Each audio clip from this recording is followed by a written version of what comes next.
My mother lived in Seaside, California. My father was born in rural Georgia on a farm.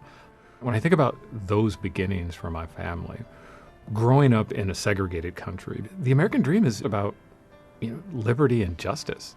It's about them wanting for their children what they could not have for themselves.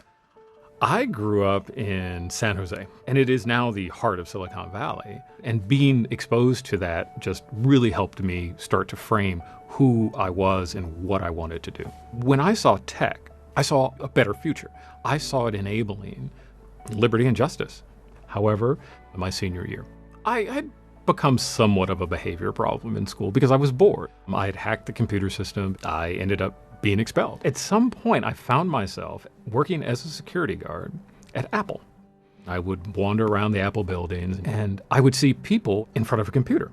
And I'd say, well, I know how to program. And they really helped me understand that this could be something I could do. I didn't come from MIT or Cal or Stanford or CMU. I'm self-taught.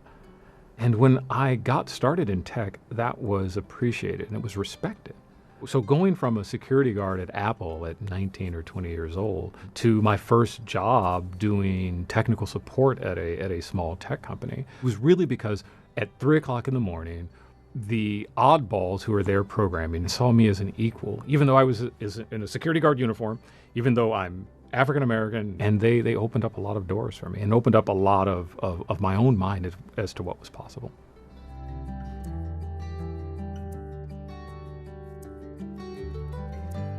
"15 years later, joined Apple as a senior manager at a company I used to be a security guard at. In America, this is one of the few places in the world where something like that can happen.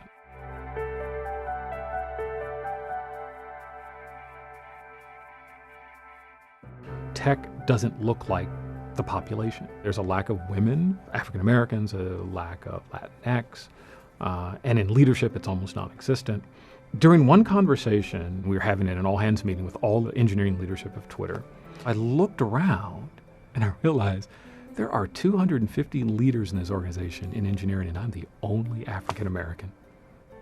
If there was ever a moment where the reality of what was happening comes and smacks you in the face with an open hand, that was it.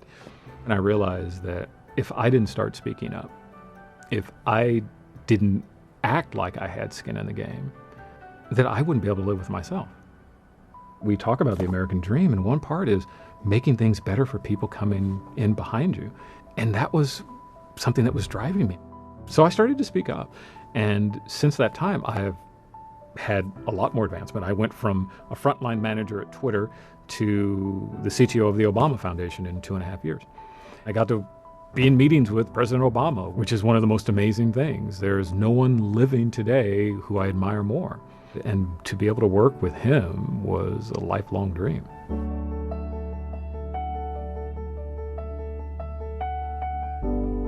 I don't think I'll ever feel successful until there's true racial and economic justice in this country. Because my success is tied to what my father wasn't able to achieve and what my mother wasn't. And I owe it to everyone else coming behind me to make this a more just place. I want this to be the greatest country in the world, not because we have the strongest military, not because we have the biggest economy, but because we treat people with respect and we are fighting for equality and justice every day. That's, to me, that's the American dream.